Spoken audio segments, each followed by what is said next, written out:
There exists a silent poison that infiltrates the most intimate corridors of the human heart, corroding what is most sacred between two souls who love each other.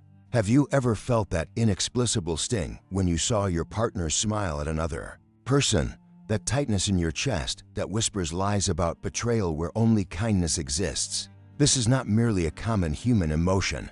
It is the echo of something much deeper and more dangerous manifesting itself. What you are experiencing might be the first sign that spiritual forces are working to destroy what God has united. Envy is not just a feeling.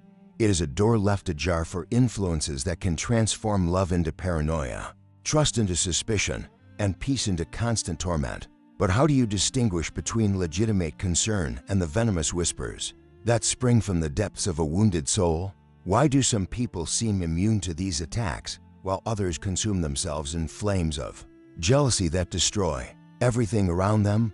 The answer lies hidden in signs that few can interpret, signs that the Creator Himself plants in our path as spiritual emergency warnings. These are not mere coincidences or psychological manifestations, but divine alerts that reach us through situations, dreams, unspoken words, and even through the behavior of those we love most. Those who can decode these signs find the key to protect their relationship before it is too late. What is most disturbing is discovering that envy rarely springs from nothing. It is planted, cultivated, and fed by seeds that were cast long before you noticed its presence. It grows in the cracks of self-esteem, strengthens in moments of insecurity, and manifests through behaviors that seem like protection, but are actually destruction in disguise. When you question every message on your partner's phone, when you interpret every gesture of affection as suspicious, when you transform moments of joy into silent interrogations, something much greater than simple distrust is operating. It is as if an invisible force were rewriting the narrative of your love, transforming each page of intimacy into chapters of paranoia. The truth that few dare to confess is that envy is both symptom and disease. It reveals unhealed wounds while simultaneously deepening them each time you yield to its whispers. Each time you allow it to guide your words and actions, you are unconsciously inviting more darkness to inhabit the sacred space of your relationship. But there is a way back, signs of hope that shine even in the densest darkness, and ancestral secrets that can restore peace where only torment existed. The question is not whether you will be able to recognize these signs, it is whether you will have enough courage to act when they reveal themselves. If you feel that something beyond love is controlling your thoughts and emotions, subscribe to this channel, because the journey back to peace begins with the courage to see the truth that is right before your eyes. There is a moment in every relationship when the air becomes thicker, when words carry weight they never had before, when the silence between two people speaks louder than any conversation ever could. You know this moment, it arrives without warning, like a shadow that suddenly falls across a sunny afternoon. Your partner looks at their phone and something shifts in your chest, a tremor that has nothing to do with logic and everything to do with a primal fear that something precious is slipping away. This is not paranoia speaking, this is your spirit, recognizing a disturbance in the spiritual atmosphere around your love. The enemy never attacks what is worthless. He only goes after what God has blessed. And when he comes for your relationship, he does not announce himself with dramatic gestures or obvious signs. He comes as a whisper, as a doubt, as a seed of suspicion planted so skillfully that you mistake it for your own intuition. The first sign often manifests as an unexplained restlessness that settles in your bones like a winter that refuses to end. You find yourself studying your partner's face for micro-expressions you never noticed before, searching for evidence of something you cannot even name. Their laughter sounds different when they are talking to others, brighter, more alive, as if they are saving their best self for everyone except you. You begin to notice how their eyes light up when certain names are mentioned, how they hold their phone differently when texting particular people, how they seem to have entire conversations in their head that you are not invited to join. These observations feel like detective work, but they are actually the beginning of a spiritual battle that will either strengthen your bond or tear it apart from the inside. The truth is, when God wants to alert you to danger, He does not send angels with trumpets. He sends awareness, intuition, and an uncomfortable knowing that something is not right. Sleep becomes elusive, and when it comes, it brings dreams that feel more real than your waking hours. You dream of betrayal, of abandonment, of your partner choosing someone else over you. With a smile that breaks your heart even in the subconscious realm, you wake up angry at them for things they did only in your sleep, carrying the emotional residue of imagined infidelity into your daily interactions. This is not random. These dreams are spiritual downloads, warnings from a realm beyond the physical about battles being fought in places you cannot see. Your partner begins to feel like a stranger wearing a familiar face, someone you thought you knew completely, but who now seems to harbor secrets in every gesture. The way they say good morning sounds rehearsed, their kisses feel obligatory, and their I love you starts to sound like an apology for something they have not done yet, or have already done. The most devastating realization comes when you understand that the person you are becoming in this relationship is not who you used to be. You hear yourself asking questions that sound like accusations, making statements that feel like traps, offering love that comes with conditions attached like invisible strings. You are transforming into someone you do not recognize, someone suspicious, someone needy, someone who monitors and analyzes instead of trusting and enjoying. This metamorphosis is not happening because you are weak or insecure by nature. It is happening because a spiritual force is working to corrupt the pure love that once flowed between you two like a river. The enemy's greatest victory is not destroying your relationship, it is destroying who you are within that relationship, turning you into someone your partner cannot love and you cannot respect. What makes this battle particularly insidious is how it disguises itself as protection, as wisdom, as necessary vigilance in a world where hearts are broken daily. You tell yourself that you are being smart, that you are learning from others' mistakes, that you are simply being realistic about human nature. But deep down, in the place where your soul connects with divine truth, you know that this is not protection, this is poison. You are not safeguarding your love, you are suffocating it with your own hands. The relationship that once felt like a sanctuary now feels like a courtroom where both of you are simultaneously judge, jury, and defendant. And somewhere in the silence between your accusations and their defenses, in the space where laughter used to live, God is trying to speak to you about the real enemy, the one who wants to steal, not just your peace, but your ability to love, and be loved the way He intended. The second wave of divine alerts comes through the mouth of your beloved, but the words that emerge are not their own. They are echoes of a darkness that has found a voice through human lips. You begin to notice how they speak about other couples, how they dissect relationships around you with surgical precision, pointing out flaws and predicting failures with an accuracy that chills your blood. Their commentary becomes a prophecy of doom disguised as casual observation, and you realize they are not just talking about others, they are rehearsing your own ending. When they mention how people always leave, how nobody stays faithful anymore, how love never lasts the way it used to, they are not sharing philosophical insights. They are channeling the very spirit that wants to destroy what you have built together. The enemy speaks through the ones we love most because he knows we will listen to their voice. When we would ignore a stranger's warnings, physical symptoms begin to manifest in ways that doctors cannot explain and medicine cannot heal. Your body becomes a battlefield where spiritual warfare plays out in headaches that strike whenever you are together, stomach pains that coincide with their phone calls, and a fatigue that no amount of sleep can cure. You find yourself getting sick more often when your relationship is going well, as if your own immune system is rebelling against happiness. Your appetite disappears when they are affectionate and returns when they are distant, as if your body is being trained to associate love with suffering.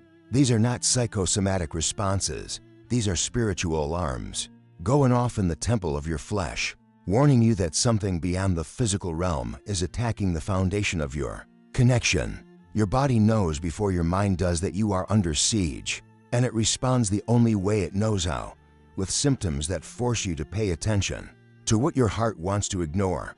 The social dynamics around your relationship begin to shift in ways that seem orchestrated by an invisible hand. Friends start making comments that feel like seeds of doubt planted with surgical precision.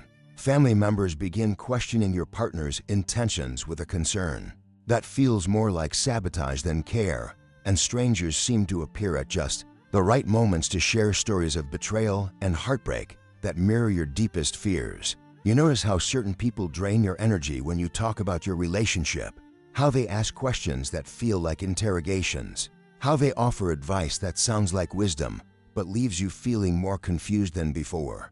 These are not coincidences, these are spiritual assignments. People being used as unwitting instruments to amplify the chaos that is already brewing in your heart. The enemy rarely works alone. He builds armies of influence from the people you trust. Most technology becomes a window into a hell you never knew existed, where every notification feels like a potential betrayal, and every silence screams of secrets being kept. You find yourself checking their social media with the dedication of a detective, analyzing likes and comments for hidden meanings, studying timestamps to construct narratives of deception that may exist only in your mind. Their phone becomes a sacred object and a weapon simultaneously. You both crave access to it and fear what you might find if you looked. The digital world transforms into a parallel universe where your relationship lives a different life, where interactions you are not part of feel more real than the conversations you have face to face. You begin to understand that the enemy has infiltrated not just your heart, but the very tools you use to connect with each other, turning instruments of communication into weapons of mass destruction for your peace of mind. The most profound sign comes in the form of a silence that feels louder than any argument ever could. You realize that you and your partner have stopped talking about the future together. Stop making plans that extend beyond next week. Stop dreaming out loud about the life you wanted to build. Your conversations become increasingly superficial, dancing around the elephant in the room that neither of you wants to name, but both of you can feel breathing down your necks. The easy intimacy you once shared, the kind where you could say anything and be understood, has been replaced by a careful choreography of words designed to avoid triggering the landmines that now litter your emotional landscape. You are living together but existing in separate worlds, close enough to touch but too afraid to reach out, speaking the same language but no longer understanding each other's heart. This is not the natural evolution of a relationship. This is the systematic dismantling of connection by a force that feeds on isolation and thrives on the death of authentic intimacy. The third manifestation arrives through the corruption of your prayer life, where the conversations that once brought you peace now feel like battlegrounds, where doubt wrestles with faith in hand-to-hand combat. You find yourself praying about your relationship more than you are actually living it, spending more time asking God to fix what feels broken than celebrating what still works. Your prayers become interrogations directed at the divine, demanding answers about your partner's heart, their intentions, their faithfulness, as if God were a cosmic surveillance system designed to confirm your worst fears. When you try to pray for your relationship, the words feel heavy in your mouth, weighted down by suspicion and resentment that have no place in sacred conversation. You realize that the enemy has infiltrated even your most intimate moments with the Creator, turning worship into worry, gratitude into grievance, and trust into a desperate plea for cosmic confirmation of what you already suspect. But hope is not true. Dreams become prophetic theaters where your subconscious mind plays out scenarios of betrayal with such vivid detail that you wake up feeling like you have witnessed actual events. You dream of finding evidence of infidelity, of confronting your partner about relationships they are having with people you have never met, of discovering that the person you love has been living a double life with an expertise that terrifies you. These dreams feel more real than your waking hours, and you carry their emotional residue into your daily interactions like invisible wounds that bleed into every conversation. Your partner begins to feel the weight of accusations that were never spoken, the pressure of defending themselves against crimes that existed only in your sleep, the exhaustion of loving someone who is fighting battles with ghosts they cannot see. The enemy knows that if he can poison your dreams, he can poison your reality, because the heart does not distinguish between what is experienced and what is imagined. When the emotions are equally intense, the spiritual atmosphere around your home begins to shift in ways that are felt rather than seen. Like the pressure change before a storm that animals sense, but humans struggle to identify. Conversations that once flowed like rivers now feel like negotiations through a minefield, where every word is chosen carefully to avoid triggering reactions that neither of you fully understand. Your partner's presence, which once brought comfort and joy, now creates a tension that settles in your chest like a weight you cannot remove.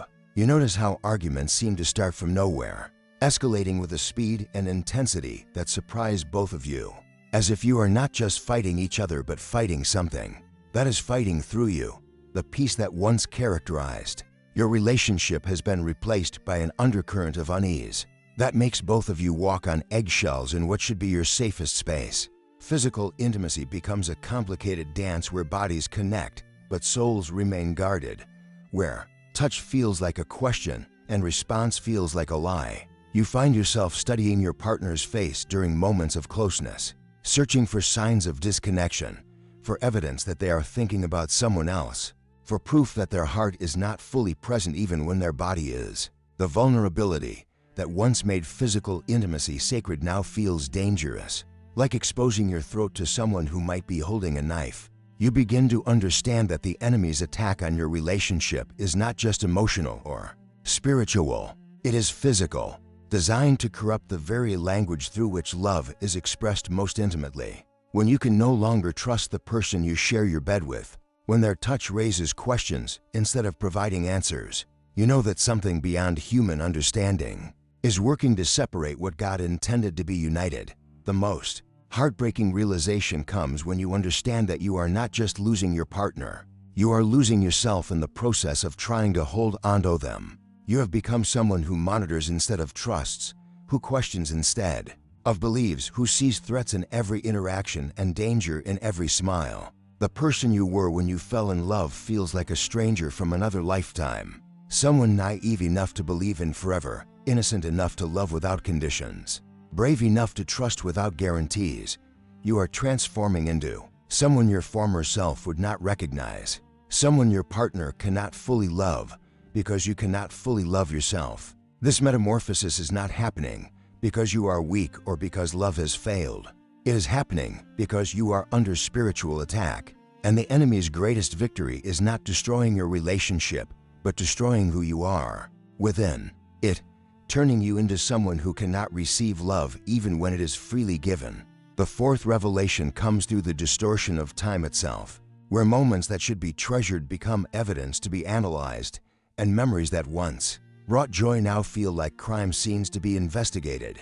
You find yourself living in multiple timelines simultaneously: the past, where you search for clues you missed; the present, where you document every interaction for future reference; and the future, where you rehearse confrontations about betrayals that exist only in your imagination. Your partner's laugh becomes a sound you dissect for authenticity. Their silence becomes a code you try to crack, and their words become puzzles you solve looking for hidden meanings that may not exist. Time stops being a river that flows naturally and becomes a microscope under which every second of your relationship is examined with forensic precision.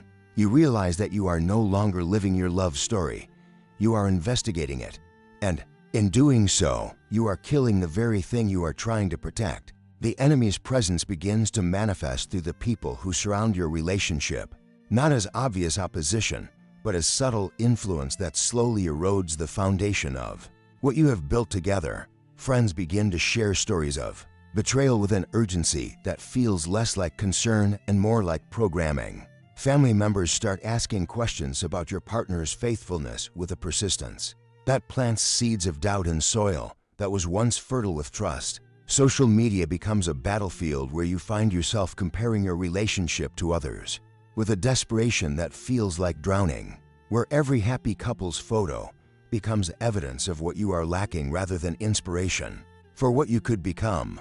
You notice how certain people seem to energize your doubts while others strengthen your faith, and you begin to understand that the spiritual war for your relationship is being fought, not just in your heart, but in the hearts of everyone who has access to your emotional landscape.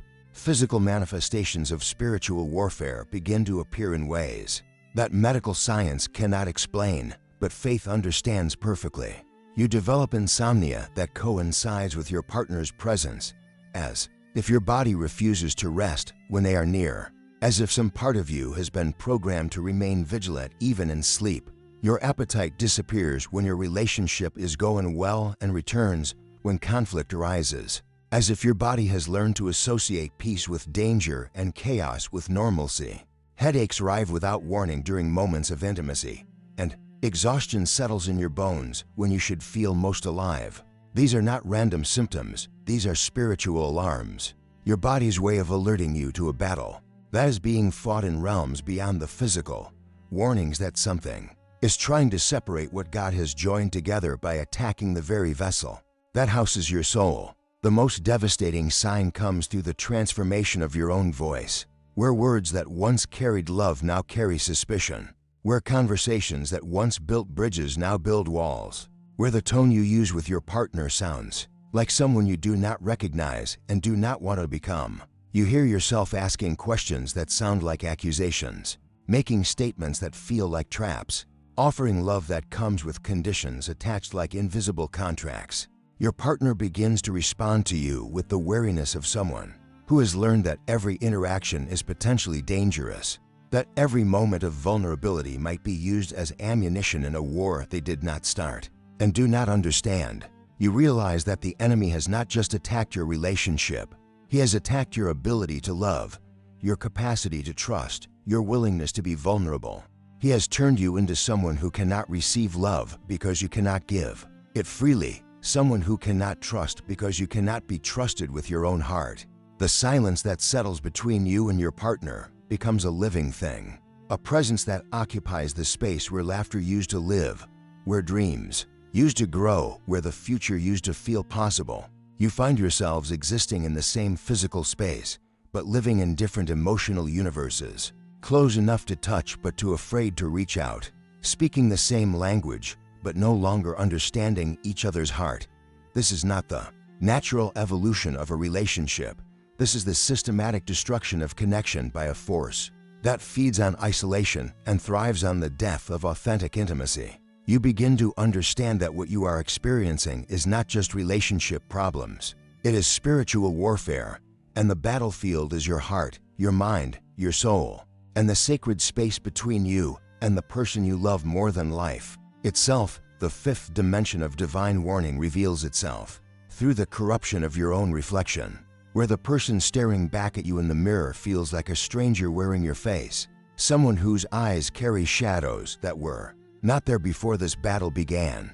You find yourself avoiding your own gaze because what you see there terrifies you, not because you have become ugly, but because you have become someone you swore you would never be.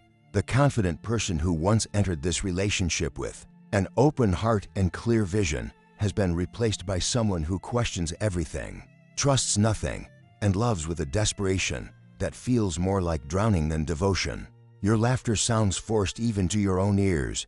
Your smile feels like a mask you wear to hide the war raging beneath your skin.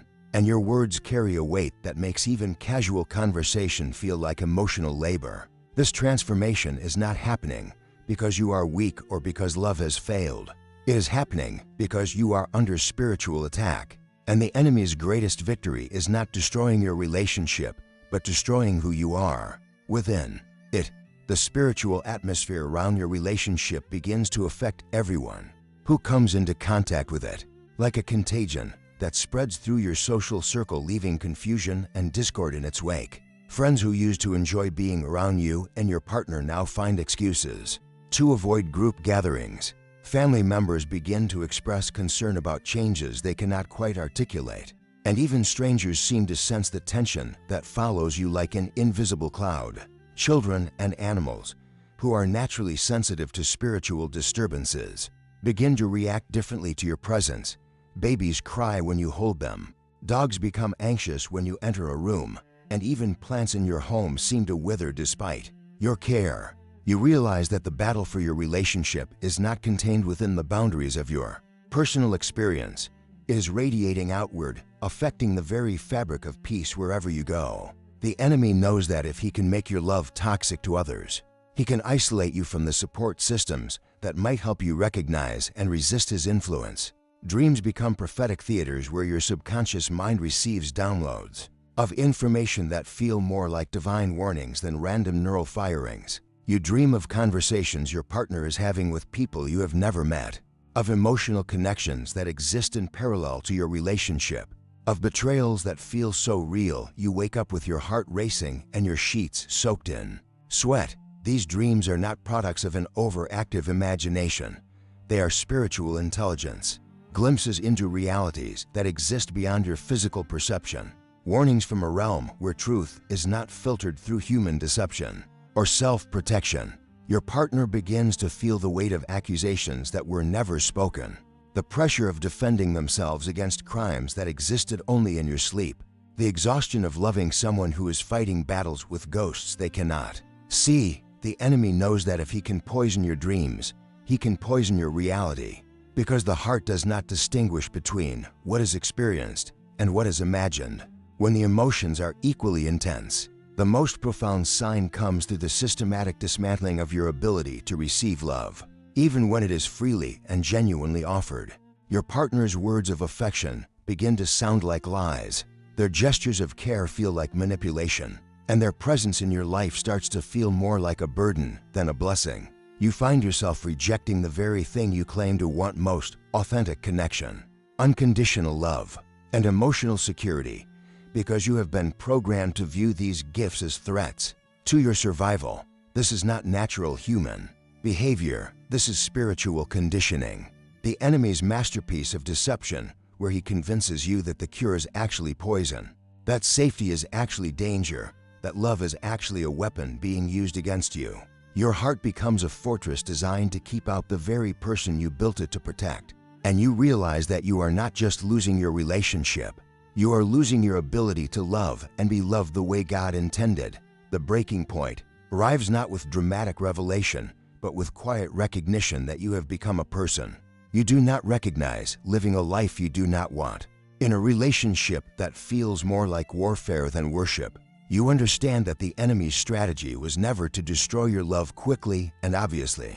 It was to corrupt it slowly and subtly, to transform something beautiful into something toxic, to turn partners into enemies and love into a battleground where everyone loses. The relationship that once felt like a sanctuary now feels like a prison. The person who once brought out your best now seems to bring out your worst. And the future that once looked bright now feels shrouded in shadows that no amount of effort seems able to dispel. But in this moment of recognition, in this valley of spiritual death, something crucial is born: awareness. And awareness is the first step toward freedom, the beginning of the end of the enemy's influence, the dawn that breaks before the light returns to restore what was stolen and heal what was broken. The sixth and final revelation comes through the recognition that your relationship has become a mirror reflecting not what you have, but what you have lost in the process of trying to hold on to what you love. You realize that somewhere in the battle to protect your connection, you have sacrificed your connection to yourself, to God, and to the very essence of what made your love beautiful in the first place. The person your partner fell in love with has been slowly erased, replaced by someone who loves from a place of fear rather than faith, who gives from a place of desperation rather than abundance, who fights for a relationship while simultaneously destroying it with their own hands. This is not failure. This is spiritual warfare at its most insidious, where the enemy convinces you that the very actions you take to save your love are actually killing it, that the vigilance you mistake for protection is actually destruction in disguise. The hardest truth to accept is that you have become your own worst enemy, not because you are weak, but because you have been deceived into believing that love requires surveillance, that trust requires proof, and that security requires control. Your body begins to rebel against the constant state of hypervigilance that has become your new normal, manifesting symptoms that doctors cannot explain and medications cannot heal. Sleep becomes elusive not because your mind is busy, but because your spirit is under attack, and rest is impossible when you are fighting a war on multiple fronts simultaneously. You develop physical ailments that coincide with emotional attacks, headaches that arrive when your partner shows you affection, stomach problems that flare when they try to reassure you, and a fatigue that goes deeper than exhaustion and touches the very core of your being. These are not psychosomatic responses. These are spiritual alarms. Your body's way of alerting you to a battle that is being fought in realms beyond the physical. Warnings that something is trying to separate what God has joined together by attacking the very vessel that houses your soul. The enemy knows that if he can weaken your physical foundation, he can compromise your spiritual defenses, making you more susceptible to the lies he whispers in your moments of vulnerability. The supernatural element becomes undeniable when you begin to notice patterns that defy logical explanation. How arguments always seem to start at specific times. How certain conversations trigger reactions that feel bigger than the words that caused them. How the very air in your home feels heavy with a presence that neither of you can name, but both of you can feel. Objects break without explanation.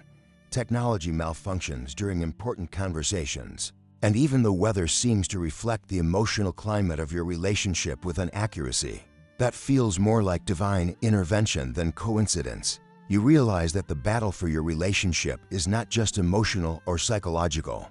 It is spiritual, involving forces that exist beyond human understanding, but operate with very human consequences. The enemy has assigned specific spirits to your relationship, entities whose only purpose is to steal, kill, and destroy what God has blessed. And they work with the dedication of someone who knows that time is running out and the final battle is approaching.